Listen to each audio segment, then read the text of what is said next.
Hello बच्चों, lecture 1 में जैसा कि हमने पढ़ाया था फार्मूला बेसिक इंट्रोडक्शन था लेक्चर 1 में। अब लेक्चर 2 में हमारा क्या हो जाएगा, हम क्रिस क्रॉस फार्मूला बनाना सिखाएंगे।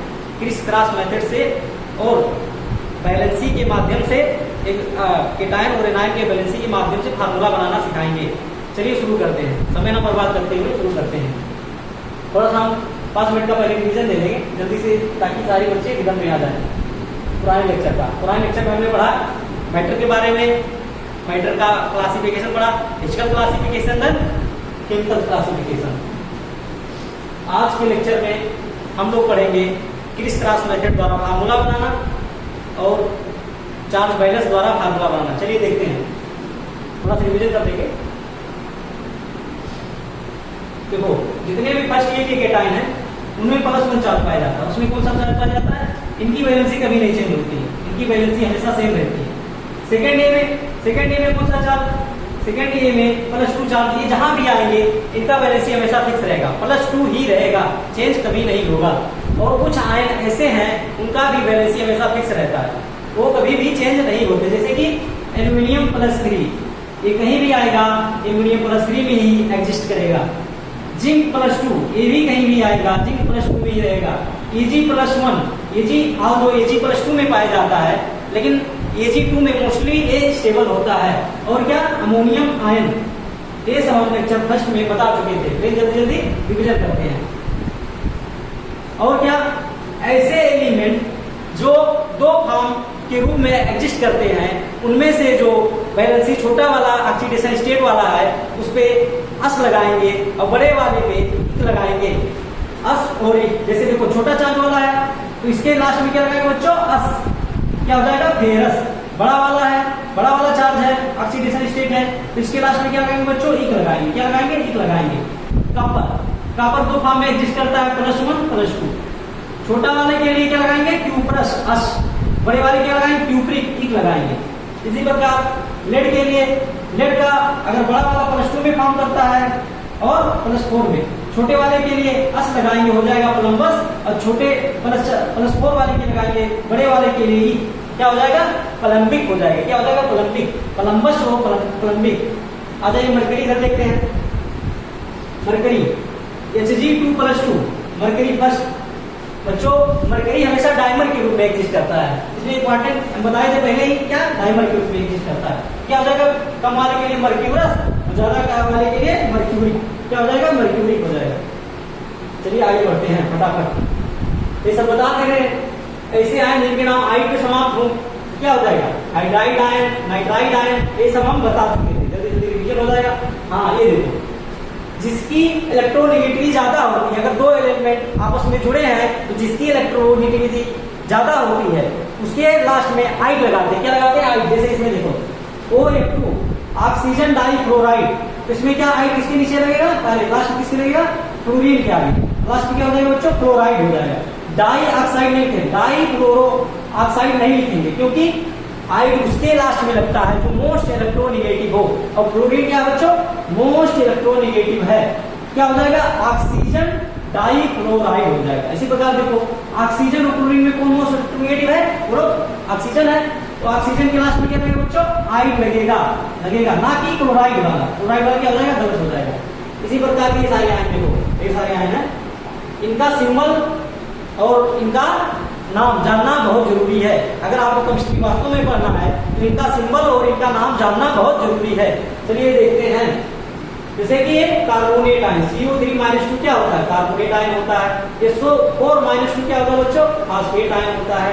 PO4-3 क्या होता है? फास्फेट आयन होता है। देखो, हाँ, इस प्रकार केटायन अस और इक के रूप में चलते हैं, उसी प्रकार एनायन आइड और एट के फॉर्म में चलते हैं। जैसे कि NO3- और NO2-, ये क्या होगा? +3।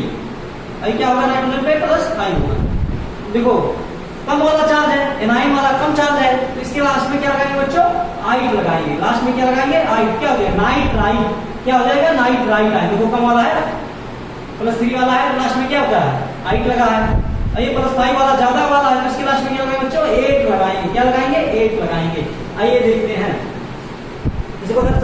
सल्फेट देखो +6 है, इस पे लगाएंगे ऑक्सीडेशन 4 माइनस 2 है, इसमें क्या लगा लास्ट में सल्फेट, लास्ट में क्या लगा बच्चों 8 लगा है, लेकिन इसमें +4 इसका एक्सीडेशन निकालो -2 इनका -6 उधर जाएंगे क्या +4 कम वाला है, देखो +6 वाला है ये +4 वाला है कम वाला है, कम वाले के लास्ट में क्या लगाएंगे 8 लगाएंगे, क्या लगाएंगे 8 लगाएंगे। इसी प्रकार क्या है बाइकार्बोनेट हो गया, HCl माइनस थायोसाइनेट हो गया, और इधर ऑक्सीनेट आयन, क्रोमेट आयन और कार्बोनेट आयन, ये सब हम पहले लेक्चर में बता चुके हैं। आइए क्रिस क्रॉस द्वारा फार्मूला हम कैसे बनाएंगे और चार्ज के बैलेंसी के द्वारा उसको एडजस्ट करके कैसे फार्मूला बनाएंगे, ये आज से हमारा नया टॉपिक अभी से जा रहा है शुरू होने। चलिए शुरू करते हैं, हेडिंग डाल देते हैं, शुरू करते हैं।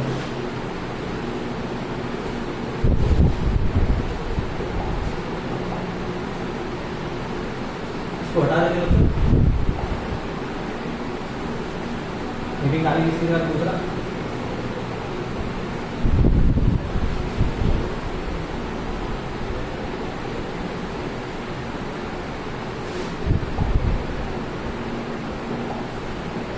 Formation of formula. आज का हमारा टॉपिक शुरू होने जा रहा है, formation of formula, formation of formula, formula पहला by criss cross method, criss cross method, criss cross method.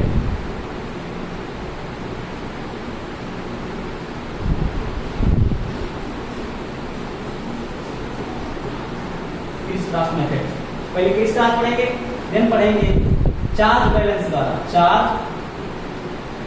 Balance द्वारा, ये दूसरा पढ़ेंगे। चलिए शुरू करते हैं,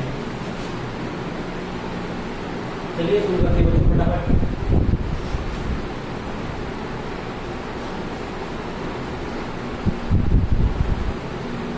देखो एल्युमिनियम फास्फेट, तो सर्वप्रथम में क्या आयन की जानकारी, इसलिए मैं आयन पहले पढ़ा रहा था। अगर आपको आयन का नॉलेज है तो तुरंत आप फार्मूला बना देंगे। चलिए देखते हैं, एल्युमिनियम पे कौन सा चार्ज पाया जाता है बच्चों, +3 चार्ज पाया जाता है, फास्फेट पे -3 चार्ज पाया जाता है।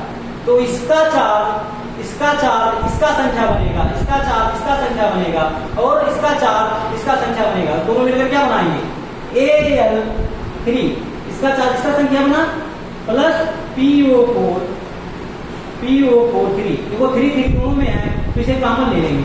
जो चीज कॉमन होती है फार्मूले उसे बाहर निकाल देते हैं, वो दोनों कट जाते हैं, ये दोनों क्या हो जाएंगे कैंसिल हो जाएंगे। क्या बन गया हमारा फार्मूला AlPO4, क्या बन जाएगा AlPO4।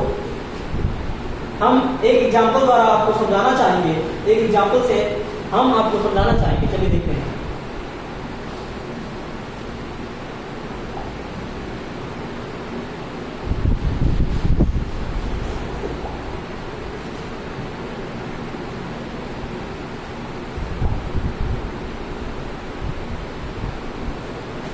नोट्स खोल लेते हैं, एक एग्जांपल द्वारा आपको समझाते हैं।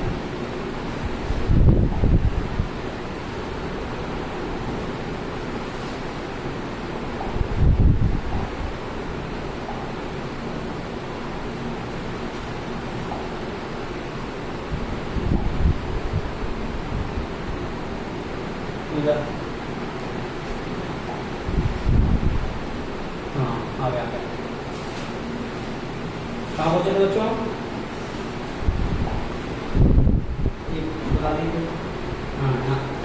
यहाँ पर एक एडिशनल पेज लेके हम आपको समझाएंगे, क्रिस क्रॉस फार्मूला एक एडिशनल पेज लेके समझाएंगे। जैसे कोई भी फार्मूला है,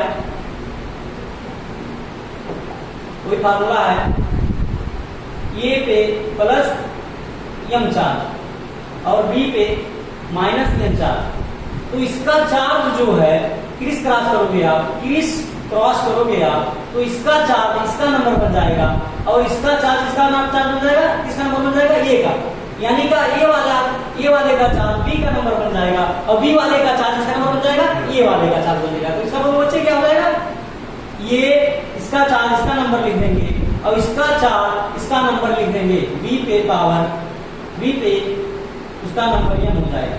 फार्मूला कैसे बन गया? क्रिस क्रॉस द्वारा, इसे कहते हैं क्रिस क्रॉस मेथड द्वारा फार्मूला बनाना। हो गया हमारा। चलिए नेक्स्ट देखते हैं। अब ढेर सारा हम जापो दिए हैं, उसको पढ़ेंगे हम, उसको पढ़ेंगे, बड़ा कर लेते हैं थोड़ा। क्या है? Magnesium phosphate. मैग्नीशियम कौन सा चार्ज पाया जाता है बच्चों? प्लस, सेकंड ग्रुप का है। सेकंड ग्रुप वाले में कौन सा चार्ज पाया जाएगा? +2। कौन सा चार्ज पाया जाएगा? +2 चार्ज पाया जाएगा। और फास्फेट में -3, तो इसका चार्ज इसका नंबर बन जाएगा और इसका चार्ज इसका नंबर बन जाएगा। तो नंबर बनाओ, क्या हो जाएगा? इसका देखो, इसका चार्ज इसका नंबर बन गया, इसका नंबर बन गया, इसका चार्ज इसका नंबर बन गया, इसका नंबर क्या हो जाएगा? Mg3PO4 होल ट्वाइस या 2। अब देखिए कैल्शियम कार्बोनेट, कैल्शियम सेकंड ए का है, क्या हो जाएगा? +2। अब कार्बोनेट आयन पे हमेशा क्या चार्ज होता है? -2 चार्ज होता है। तो दोनों को क्रिस क्रॉस करेंगे तो बनेगा Ca2, कार्बोनेट पे 2 को क्या कर देंगे? कैंसिल कर देंगे। क्या बन जाएगा हमारा? CaCO3 बन जाएगा। क्या बन जाएगा? CaCO3 बन जाएगा।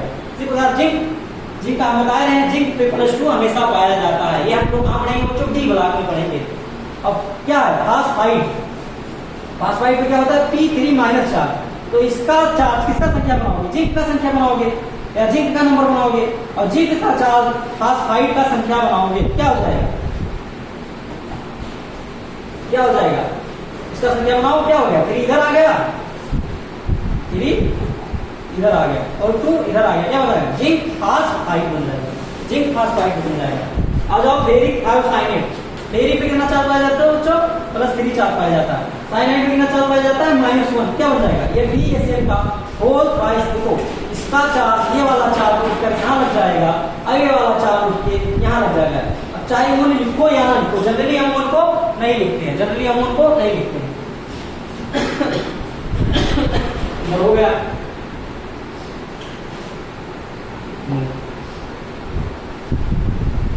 देखो जिंक फास्फेट हो चुका है, फेरस सल्फेट भी हो चुका है। फेरस में कितना चार्ज पाया जाएगा?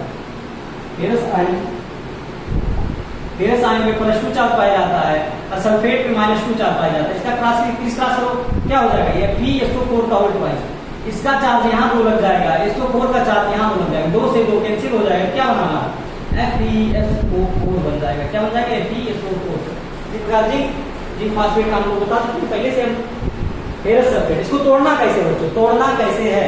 तोड़ने पर हम आयन इसलिए आपको रटवा लेते हैं क्योंकि तोड़ने पर जो चीज बनता है या क्रिस क्रॉस करने पर जो चीज बनता है, तोड़ने पर वापस उसी आयन में फिर से टूट जाते हैं।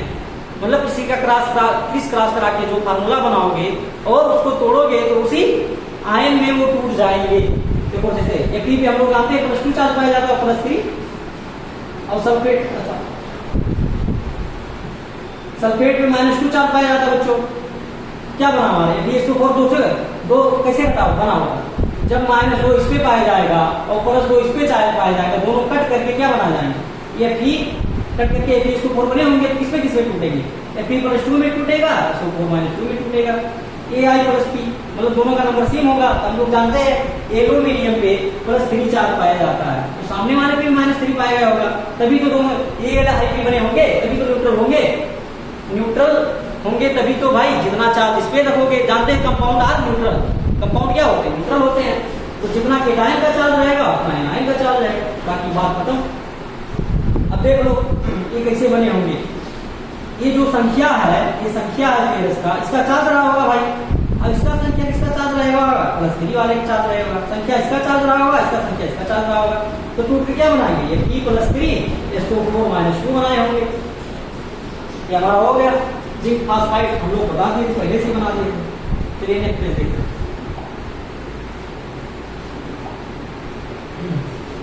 हाँ क्यूप्रिक ऑक्सीलेट। क्यूप्रिक ऑक्सीलेट देखो, ऑक्सीलेट पे आप लोग पढ़े होंगे या नहीं पढ़े होंगे तो जान लेंगे। ऑक्सीलेट पे -2 चार्ज पाया जाता है। क्या पाया जाता है? -2। तो कॉपर पे कितना होगा? तभी तो दोनों एक आयन +2 रहा होगा, तभी तो भाई न्यूट्रल होकर Cu2 का होल बनाए हैं। तो कॉपर पे कितना +2 चार्ज रहा होगा और ऑक्सीलेट पे -2 होता ही है। चलिए एक क्वेश्चन करते हैं, क्वेश्चन के माध्यम से हम लोग देखते हैं। बड़ा कर देंगे इसको ताकि आप लोगों को आसानी से विजुअल हो। क्वेश्चन देखते हैं।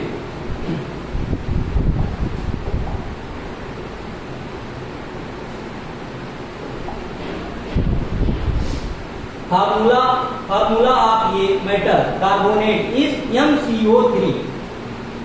Then find formula of this metal phosphate. तो मेटल कार्बोनेट का फार्मूला क्या है बच्चों? एक तो यहाँ पर लिख देंगे, क्या होगा मेटल कार्बोनेट। हम लोग जानते हैं कार्बोनेट पे -2 चार्ज पाया जाता है, लेकिन दोनों क्या है न्यूट्रल है, जाहिर सी बात इस पे +2 चार्ज रहा होगा, तभी तो कट के ये दोनों चार्ज काट करके इसका चार्ज इसका नंबर बना होगा, यानी कि M2 और CO3 2। भाई दो दोनों में है तो दो को काट देंगे तो हमारा क्या फार्मूला आ जाएगा MCO3। इसको तोड़ने पर क्या आ जाएगा M+2 आ जाएगा और कार्बोनेट -2 आ जाएगा, तो दोनों का फार्मूला क्या हो जाएगा MCO3। हमारा मेटल कितना चार्ज आएगा बच्चों? +2 चार्ज आ जाएगा। अब फास्फेट पे हम लोग जानते हैं -3 चार्ज पाया जाता है, क्रिस क्रॉस द्वारा फार्मूला हम बनाएंगे। फास्फेट पे क्या है -3 चार्ज और मेटल पे क्या है +2। इसका चार्ज इसका नंबर बनेगा और इसका चार्ज इसका नंबर बनेगा। देख लेते हैं हम, देखो इसका चार्ज इसका नंबर बन गया फास्फेट का, और फास्फेट का चार्ज मेटल का नंबर बन गया। आंसर हमारा क्या आ गया M3PO4 का होल 2। नेक्स्ट देखते हैं तो हमारा क्वेश्चन सॉल्व हो गया। नेक्स्ट देखते हैं फेरिक थायोसाइनेट का फार्मूला क्या है देखते हैं। देखो लास्ट में 1 लगा है बच्चों, लास्ट में क्या लगा है 1 लगा है। जिसके लास्ट में 1 लगा होता है वो उसकी वैलेंसी क्या होती है बड़ी होती है, हम लोग जानते हैं। फेरस +2 में एग्जिस्ट करता है और +3 में एग्जिस्ट करता है, तो ये किसके लास्ट में लगता है बड़े वाले ऑक्सीडेशन के लास्ट में क्या लगता है 1 लगता है। हम लोग जान गए होंगे कि ये P पे +3 जरूर पाया जाएगा। और थायोसाइनेट का फार्मूला हम लोग को रखना पड़ेगा, याद करना पड़ेगा बच्चों। इसका होता है थायो के लिए सल्फर के लिए थायो लगाते हैं और साइनेट के लिए SCN-। तो थायोसाइनेट का फार्मूला क्या हो जाएगा SCN-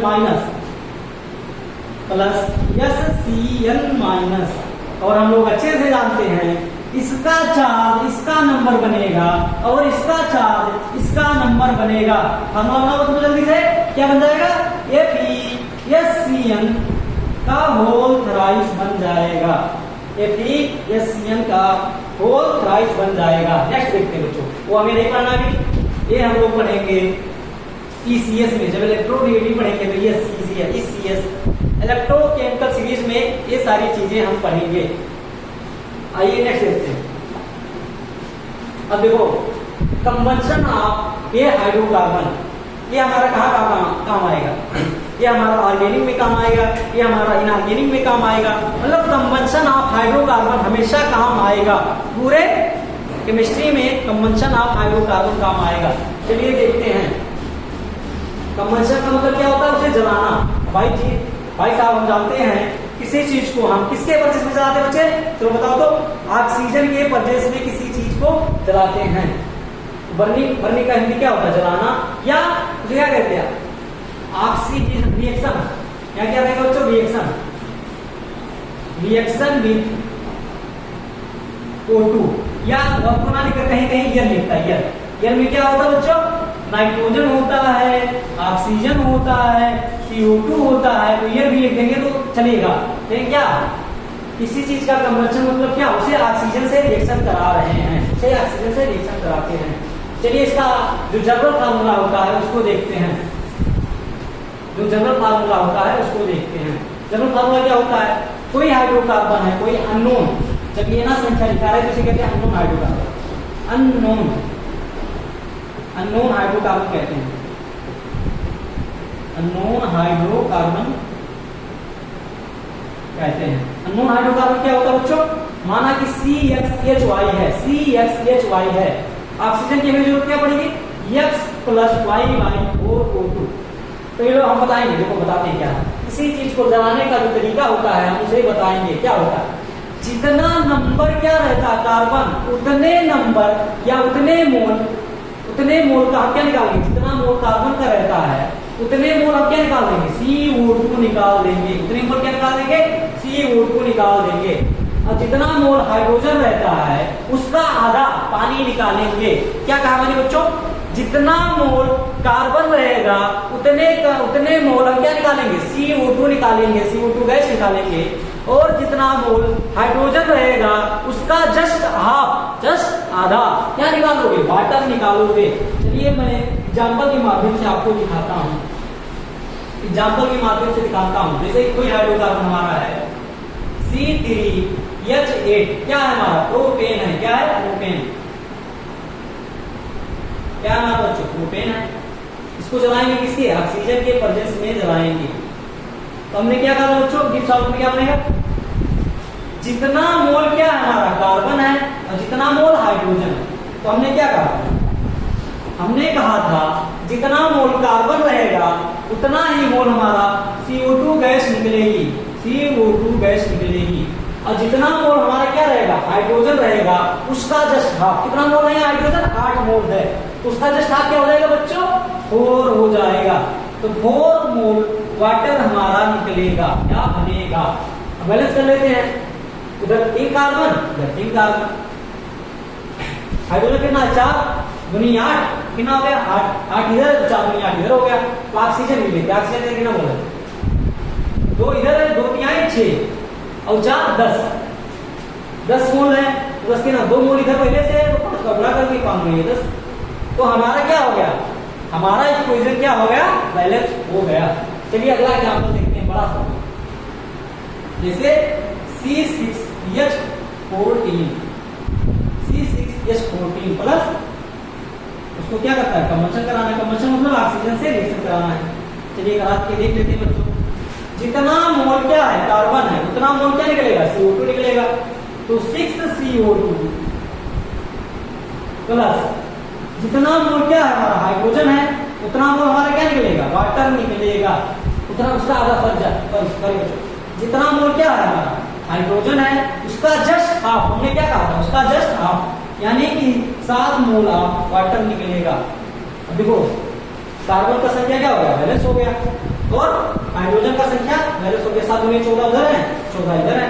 ऑक्सीजन बैलेंस करते हैं, 6 दूनी 12 ऑक्सीजन के आइटम और 7 इधर गए, 12 7 19 में से लिखेंगे 19 का आधा 19/2 क्या ले सकते हैं, 9.5 भी ले सकते हैं, 9.5 भी। मिनट चेक कर ले बच्चों, रिकॉर्डिंग हो रहा है कि रुक गया।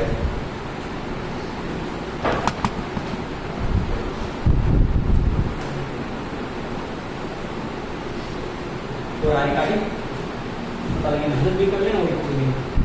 चलिए नेक्स्ट देखते हैं क्या था। ये हो गया, देखो तो पढ़ा दिए।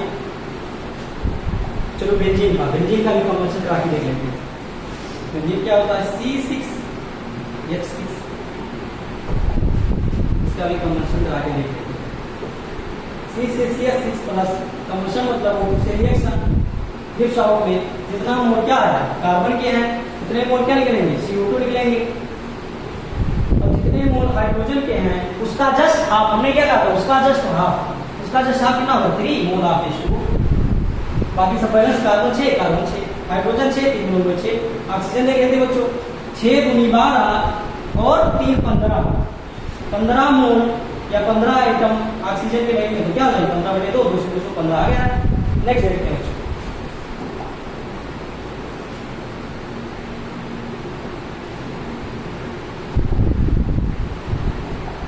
ये हो गया था, देखिए कल आने से आ गया। हाँ, एक चीज हम आपको बता दें, जो कॉन्सेप्ट अभी सिखाने जा रहा हूँ पूरे केमिस्ट्री में भी यूज होगा और पूरे फिजिक्स में, मतलब ये English grammar, just like grammar है, इसको जानना बहुत जरूरी है बच्चा। अगर कहीं लास्ट में हमारे क्वेश्चन के आगे बाई लिखा है या 2 लिखा है, क्या लिखा है, बाई लिखा है और 2 लिखा है, तो 2 मतलब क्या होता है बच्चों, और बाई मतलब क्या होता है। 2 मतलब होता है फाइनल बची वैल्यू, फाइनल बची वैल्यू, फाइनल बची वैल्यू, फाइनल बची वैल्यू। और बाई मतलब होती है उस क्रिया के दौरान या उस रिएक्शन के दौरान जो प्रोडक्ट या जो रिएक्टेंट यूज हुआ है, मतलब क्रिया के दौरान जो रिएक्टेंट यूज हुआ है उसे क्या कहते हैं, बाई द्वारा रिप्रेजेंट करते हैं। यूज्ड वैल्यू क्या होता है, used value during our reaction, during our reaction heat value during a reaction. हो गया। वाई मतलब क्या होता है, उस अभिक्रिया के दौरान खर्च हुई वैल्यू या यूज हुई वैल्यू।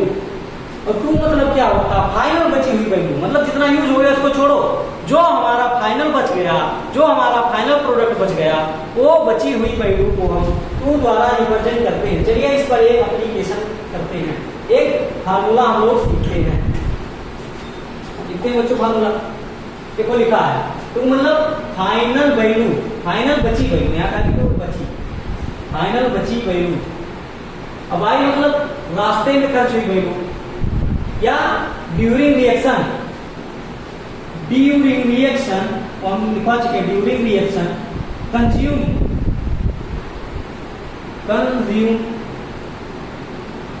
वैल्यू।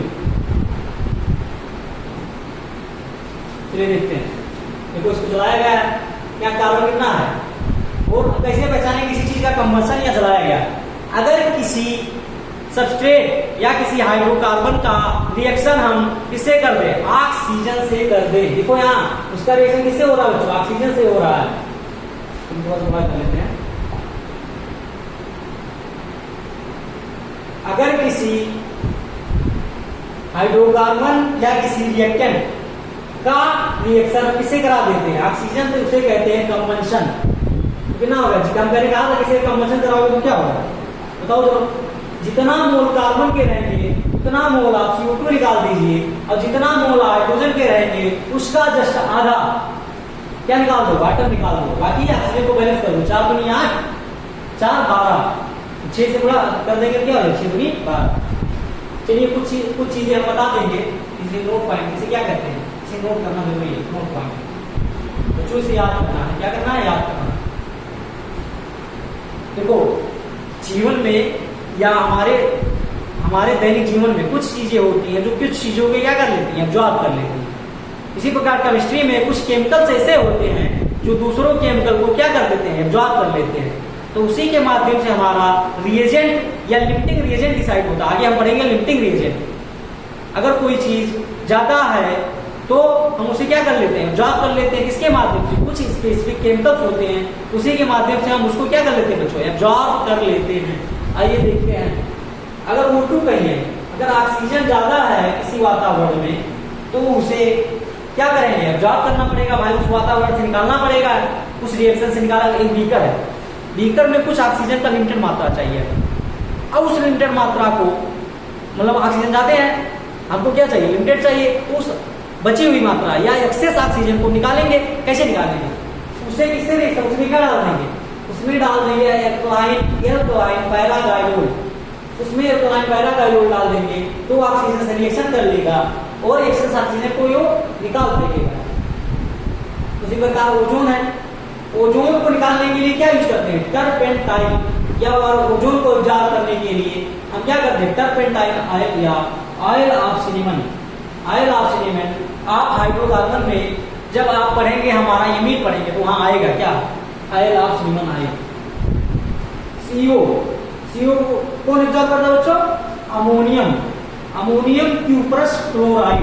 ये क्या हो गया, अमोनियम हो गया, ये क्या हो गया, क्यूप्रस क्लोराइड हो गया। क्यूप्रस अस वाला है तो बच्चों मतलब छोटा परसम पाया जाएगा, तभी अस्लिका है, वो हम मल्टीप्लिकेशन बता रहे हैं। कहीं अस्लिका क्या परसम वाला पाया जाएगा, इसीलिए डायमंड के फॉर्म में पाया जाता है, डायमंड के फॉर्म में एग्जिस्ट करता है। देखो एनो को कौन एब्जॉर्ब करता है बच्चों, FeSO4 एब्जॉर्ब करता है।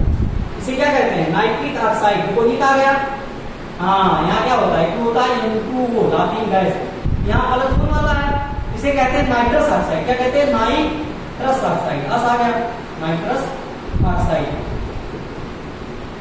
अगर +2, देखो +2 वाले में है, ज्यादा वाला भाई, इससे ज्यादा ऑक्सीडेशन नंबर है, इसे कहेंगे नाइट्रिक ऑक्साइड। क्या कहेंगे बच्चों, नाइट्रिक ऑक्साइड कहेंगे। अगर कहीं हाइड्रोजन दिख गया, ये हम कहाँ पढ़ेंगे, हाइड्रोकार्बन में पढ़ेंगे। हाइड्रोकार्बन के एल्केन नामक चैप्टर में हम पढ़ेंगे हाइड्रोजन को कौन एब्जॉर्ब करता है, हाइड्रोजन को एब्जॉर्ब करता है any transition metal. Transition metal जैसे कि PD, ट्रांजिशन मेटल किसे कहते हैं, तो बताओ। ट्रांजिशन मेटल हम टी ब्लॉक के तत्वों को मोस्टली डी बुला के तत्वों को क्या कहते हैं? ट्रांजिशन मेटल कहते हैं। जैसे पीडी हो गया, पीटी हो गया, ईयू हो गया, निकल सारे के सारे डी बुला के हैं, यानी ट्रांजिशन मेटल किसको एब्जॉर्ब करता है? हाइड्रोजन को एब्जॉर्ब करता है। CO2 CO2 किसको एब्जॉर्ब करता है? नाम जो CO2 क्या होता है? एसिडिक होता है। क्या होता है CO2? एसिडिक होता है। तो CO2 को कौन एब्जॉर्ब करता है? एनी बेस, कोई भी बेस ले आओ, कोई भी बेस, दुनिया का कोई भी बेस क्या करेगा? CO2 को एब्जॉर्ब कर दिया। क्या कौन सा? जैसे देखो NaOH हो गया, KOH हो गया। जनरली स्ट्रॉन्ग बेस लाना ताकि अच्छे से एब्जॉर्ब करे, ताकि अच्छे से एब्जॉर्ब करे। चलिए क्वेश्चन देखते हैं। एक क्वेश्चन इस पे आधारित एक इंडिकेशन यानी कि एक क्वेश्चन कर लेते हैं। क्या लिखता है? एग्जांपल या क्वेश्चन जो भी कहेगा तो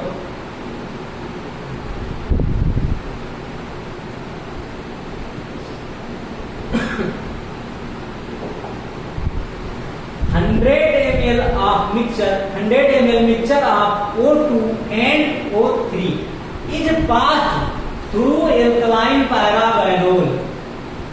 इसमें से क्या हो जाएगा? 80 volume of gas is reduced by 40 ml by 40 ml। Calculate volume of each gas. इसमें कुछ गड़बड़ लग रहा है। 60 volume of gas is reduced by मतलब लास्ट में खर्च हुई। इसको चेक करना पड़ेगा, कुछ गड़बड़ है, मुझे देख रहे हैं क्या गड़बड़ है।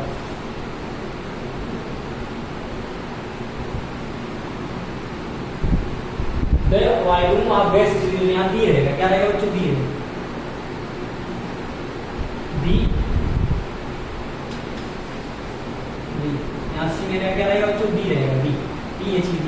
The volume of gas is reduced by 40 ml। अगर हम एक मिक्सचर ऑफ O2 O3 को किसी अल्कलाइन पैरागोनल द्वारा पास किया जाता है तो क्या हो जाता है? उसका वॉल्यूम ऑफ गैस क्या हो जाएगा? रिड्यूस बाई 40 ml, यानी कि 40 ml क्या हो गया? खर्च हो गया, मतलब खत्म हो गया 40 ml। तो बचा कितना बच्चों? 60 बचा। अब लोग जानते हैं ये अल्कलाइन पैरागोनल एल्केलाइन पाइरोगैनॉल किसको एब्जॉर्ब करता है? हम लोग पढ़ चुके पिछले, दिखाएं आप लोगों को, दिखाते हैं किसको एब्जॉर्ब करता है ताकि याद हो जाए, निकाल होगा। ये अल्कलाइन पैरागोनल हमें किसको एब्जॉर्ब करता है भाई? ऑक्सीजन को एब्जॉर्ब करता है। क्या करेगा वो? ऑक्सीजन को एब्जॉर्ब कर लेगा, ऑक्सीजन को एब्जॉर्ब कर लेगा। अगर ऑक्सीजन को एब्जॉर्ब कर लेगा तो उसका वॉल्यूम क्या हो जाएगा? रिड्यूस हो गया। तो ऑक्सीजन को बैलेंस क्या किया? एब्जॉर्ब किया। कितना? 40 ml। क्या भाई? मतलब रास्ते में खर्च हो गया, क्रिया के दौरान क्या खर्च हो गया? 40 ml ऑक्सीजन। ऑक्सीजन है क्यों? क्योंकि अल्कलाइन पैरागोनल द्वारा एब्जॉर्ब करा रहे हैं। किसको ये एब्जॉर्ब करेगा? ऑक्सीजन को। वही हमारा खर्च हो गया, तो ऑक्सीजन का वॉल्यूम क्या हो जाएगा? कम हो जाएगा ना, 40 ml। बचा कितना बच्चे? 100 ml थे हमारे। क्या थे मिक्सचर? क्या था? 100 ml का। 40 ml हमने किससे एब्जॉर्ब करवा दिया? अल्कलाइन पैरागोनल द्वारा। तो बचा क्या हमारा? ऑक्सीजन बचा। एक एब्जॉर्ब हो गया, बचेगा क्या? ऑक्सीजन बचे, सॉरी ओजोन बचेगा। ओजोन हमारा क्या होगा? अरे 100 थे दोनों मिला के, 40 इसमें एब्जॉर्ब कर लिया, बचा 60। और कौन सा होगा? दूसरा वाला होगा, यानी कि ओजोन होगा। ओजोन हमारा कितना आ गया? 60 ml हमारा ओजोन आ गया। 60 ml हमारा ओजोन आ गया। देखो वॉल्यूम ऑफ O2 O3 में कितना था? 100, जिसमें से O2 कितना एब्जॉर्ब हुआ? 40 ml, यानी O2 एब्जॉर्ब हो गया। तो बचा क्या? वॉल्यूम ऑफ O3 बचा कितना? 100 में से 40 को हटा देंगे तो वॉल्यूम ऑफ O3 कितना है? 100 minus 40 is equal to 60। 60 ml हमारा क्या आ गया? O3 आ गया। 60 ml हमारा O3 आ गया। अब चलिए यूनिट का वर्जन थोड़ा देख लेते हैं बच्चों। यूनिट का वर्जन प्रीफिक्स यूज्ड इन, हमारा नया टॉपिक आ गया। Prefix used in unit conversion. Unit conversion क्या इसे क्या कहते हैं? मिली। मिली के लिए बच्चों लगाते हैं, मिली के लिए लगाते हैं। उनके बाद -3 सेंटी के लिए हम लगाते हैं। सेंटी क्या बच्चों? सेंटी। सेंटीमीटर होता है ना, मिलीमीटर सेंटीमीटर। 10 के बाद -2 क्या होता है? डेका या डेसी होता है, डेसीमीटर। 10 के बाद -1 डेका 10 का 10। डेका क्या होता है बच्चों? डेका होता है 10। डेका मतलब 10। क्या होता है? किलो क्या होता है? 10 के पावर 3 होता है। क्या होता है? हेक्टा क्या होता है? 100। इस बार हेक्टा, एक बार 100 होता है। डेका, डेका क्या होता है ये पता है ना? डेका, डेका क्या होता है बच्चों? 10 होता है। डेका क्या होता है? 10 होता है। चलिए देखिए एक और कन्वर्जन, यूनिट कन्वर्जन चलो देखते हैं। अभी बताते हैं क्या लिखता है। डेका क्या हमारा प्रीफिक्स, बड़े वाले प्रीफिक्स हैं मतलब पॉजिटिव वाले, बड़े मतलब पॉजिटिव यानी तो पॉजिटिव वाले 10 पे पावर पॉजिटिव वाले 10 पर पॉजिटिव 10 पे पॉजिटिव वाले प्रीफिक्स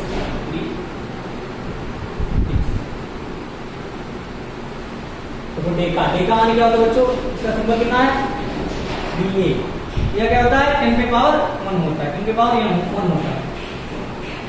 कहीं लिखा रहा है हेक्टो, हेक्टो, हेक्टो क्या होता है बच्चों? 10 पे पावर 2 होता है। इसका सिंबल क्या होता है? एब्रीविएशन, एब्रीविएशन क्या होता है बच्चों? एच, मल्टीप्लाई हेक्टर, मतलब किससे मल्टीप्लाई कर दे तो डेका बदल जाएगा, हेक्टो में बदल जाएगा, किलो बन जाएगा। उसे हटाने के लिए या बदलने के लिए क्या करते हैं? हेक्टो मतलब क्या होता है? 10 पे पावर 2 होता है। किलो क्या होता है? 10 पे पावर 3 होता है। तो थोड़ा बड़ा करते हैं। किलो क्या होता है? 10 पे पावर 3। मेगा हम लोग पढ़ेंगे, मेगा वोल्ट, गीगा वोल्ट, टेरा volt, PETA volt.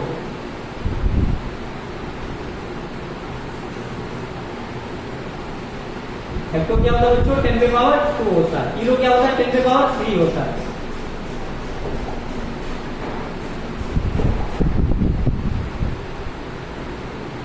Mega, mega तो आप लोग पढ़ेंगे आगे चलते हैं। Mega volt. गीगा क्या होता है? 10 पे पावर 9 होता है, 10 पे पावर 9 होता है। टेरा क्या होता है बच्चों? 10 पे पावर 12 होता है। पेटा क्या होता है? 3 दिन का अंतर होगा वो, 10 पे पावर 15 होता है।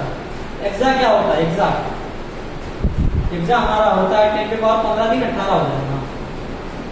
तो 3 यहाँ से 3 जोड़ दो, इसमें क्या जोड़ दो? +3 जोड़ दो, इसमें क्या जोड़ दो बच्चों? +3 जोड़ दो, 3 दिन का अंतर है। जेटा 3 जोड़ो, 18 दिन 21, इसमें 3 जोड़ो, इसमें क्या जोड़ोगे? +3 जोड़ोगे, 21 3 24 हो जाएगा। 21 से क्या हो जाएगा? 24 24। इनका सिंबल लगा है। आधे किलो के से दर्शाएंगे, मेगा को कैपिटल एम से, गीगा को कैपिटल जी से, टेरा को कैपिटल टी से, पेटा को दर्शाएंगे कैपिटल पी से, एक्सा को दर्शाएंगे कैपिटल ई से, जेटा को जेड से और यूटा को वाई से। मल्टीप्लाई फैक्टर हो गए, ये हमने दर्शा दिया। तो चेंज करना, हमको चेंज करना है बच्चों 5 किलोमीटर को हमको किसमें चेंज करना है? मीटर में। तो किलो के लिए क्या लगाते हैं? किलो के लिए लगाते हैं 10 पे पावर 3 लगाते हैं। किलो के लिए क्या लगाते हैं? 10 पे पावर 3 से गुणा करेंगे तो हमारा किलोमीटर किसमें चेंज हो जाएगा? मीटर में चेंज हो जाएगा। तो 2 गीगाबाइट, इसमें बाइट में चेंज करना है। गीगाबाइट क्या होता है? गीगाबाइट यहाँ से देख लेंगे। गीगा क्या होता है? 10 पे पावर 9, यानी गीगाबाइट को हटाने के लिए, गीगा को हटाने के लिए क्या करोगे? 10 पे पावर 9 से गुणा कर दो, हमारा क्या हो जाएगा? गीगा चेंज हो, गीगाबाइट चेंज हो, किसमें हो जाएगा? बाइट में चेंज हो जाएगा। इसी प्रकार किलो को हटाने के लिए 10 पावर 3 से गुणा करें, क्या बचा? किलो हट गया। किलो के क्या रख दिए? 10 पावर 3 रख दिए, तो किलो हट करके क्या हो गया? मीटर मिल गया, मीटर बचा हमारा। इस बार गीगा के लिए 10 पे पावर 9 कर दिए, क्या हो जाएगा हमारा? बाइट में चेंज हो जाएगा। क्या हो जाएगा बच्चों? बाइट में चेंज हो जाएगा। इस बार कोई मेगा बाइट, मेगा के लिए क्या गुणा करते हैं? 10 पे पावर 6 गुणा करते हैं। 10 पे पावर 6 का गुणा कर देंगे मेगा के लिए, क्या हो जाएगा? 10 पावर 6 का गुणा करोगे कितना हो जाएगा? 50 × 10 पावर 6 क्या हो जाएगा? बाइट हो जाएगा। अरे मेगा बाइट था, मेगा की वैल्यू हमने 10 पावर 6 से गुणा कर दिया, क्या बचा हमारा? बाइट ही बचा, सारा बाइट ही बचा। बस ये समझ पढ़ना है, ठीक नहीं पढ़ना तो याद रखना है। आगे नीचे देखते हैं, आ जाओ बच्चों नीचे देखते हैं। छोटे माइनस वाले, छोटे मतलब माइनस वाले, छोटे मतलब 10 पे पावर माइनस वाले, 10 पे पावर माइनस मतलब निगेटिव वाले प्रीफिक्स,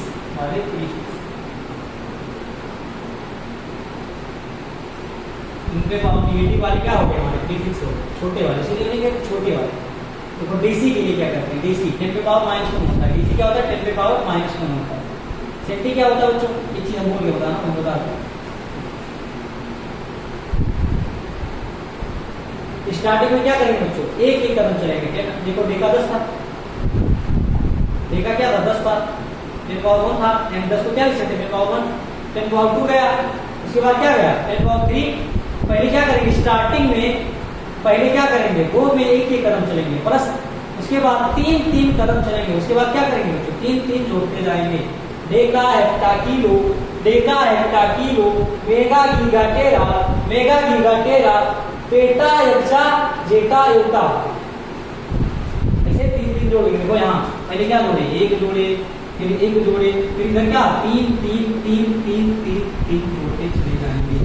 एक कदम आप याद रखेंगे, उसकी वैल्यू याद रखने में थोड़ा आसानी हो जाएगी, थोड़ा आसानी हो जाएगी।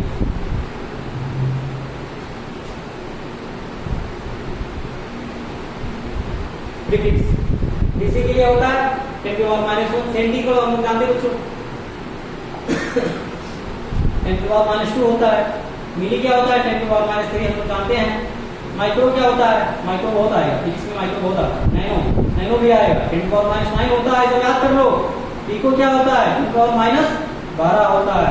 फेम्टो क्या होता है फर्मी, जो गैस की साइज कितना होती है फर्मी मीटर की 10 की पावर -15 मीटर, फर्मी क्या कहते हैं 10 की पावर -15। क्योटो 3 जोड़ो, 2 3 यहाँ जोड़ेंगे, 3 जोड़े -3 जोड़े, फिर -3 जोड़े, या फिर -3 जोड़ो, कितना हो जाएगा 18। फिर यहाँ -3 जोड़ो 18 दिन 21, फिर यहाँ -3 जोड़ो 21 3 24, क्या हो जाएगा 21 3 जोड़ो। इसका सिंबल होगा डेसी को स्मॉल डी से प्रोसीड करते हैं, सेंटी को स्मॉल सी से, मिली, मिली को स्मॉल एम। देखो यहाँ से क्या होते हैं छोटे वाले, सब क्या छोटे वाले, यानी कि छोटे लेटर से दर्शाया गया है, स्मॉल लेटर से दर्शाया गया है। फिर 3 जोड़ते हैं। नैनो के लिए क्या ये दर्शाते हैं। माइक्रो क्या सिंबल ये होता है, पिको का सिंबल स्मॉल पी होता है, फेम्टो का सिंबल क्या होता है स्मॉल एफ होता है, क्योटो का स्मॉल ए, जेप्टो का क्या होता है स्मॉल जेड, क्योटो क्या क्या होता है स्मॉल वाई होता है। इस प्रकार इसे जोड़ते जोड़ते चले जाएंगे। अब आइए कुछ कन्वर्जन कर लेते हैं, कुछ यूनिट कन्वर्जन कर लेते हैं।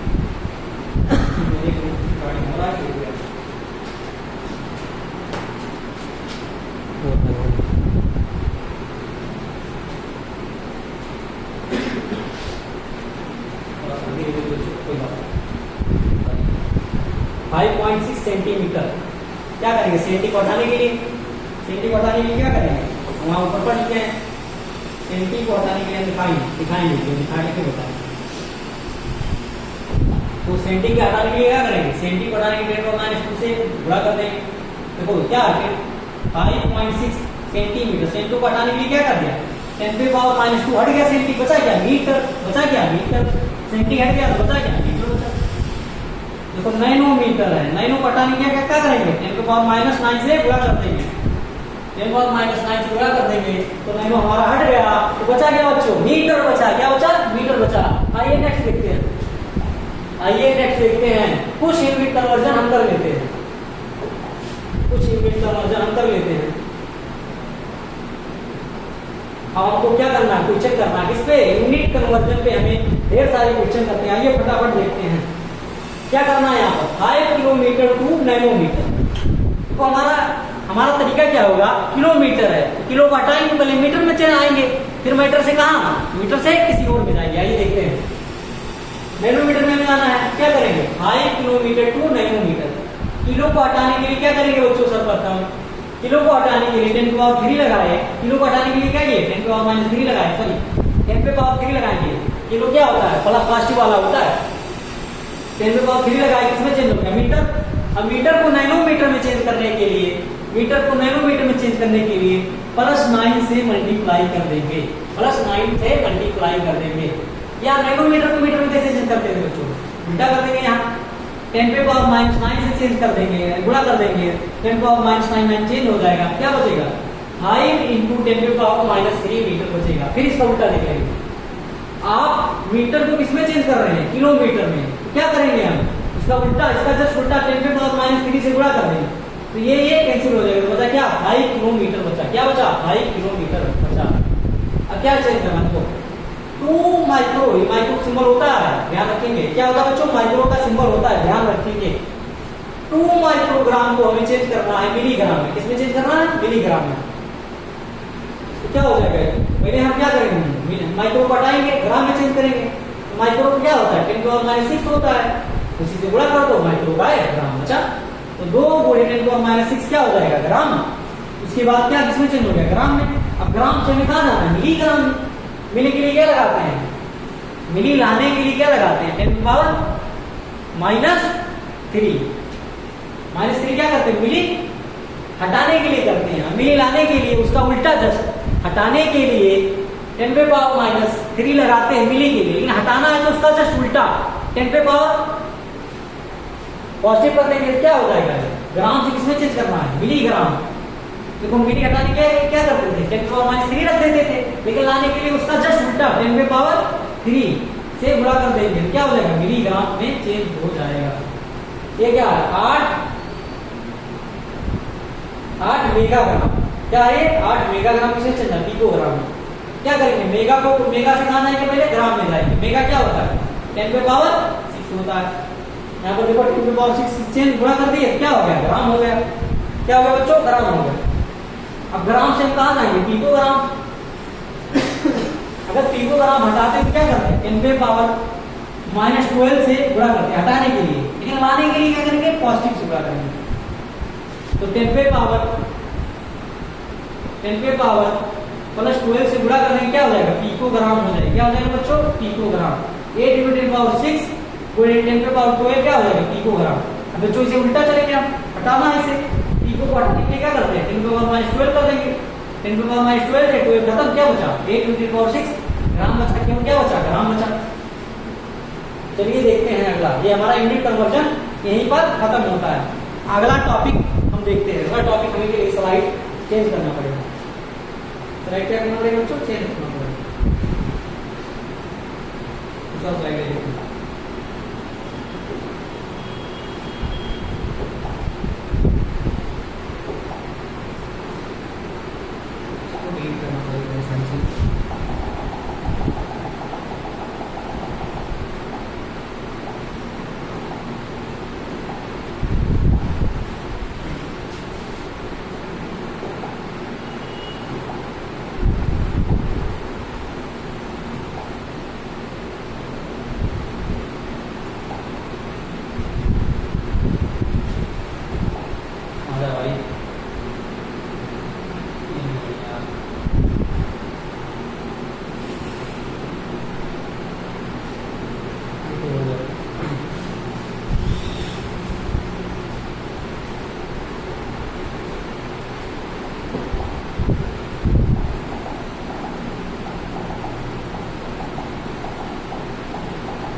एक मिनट बच्चों यहाँ पे लिखना पड़ेगा, नोट्स चाहिए, नोट्स खोल लें दोबारा लेक्चर बना देंगे दोनों के मर्ज कर।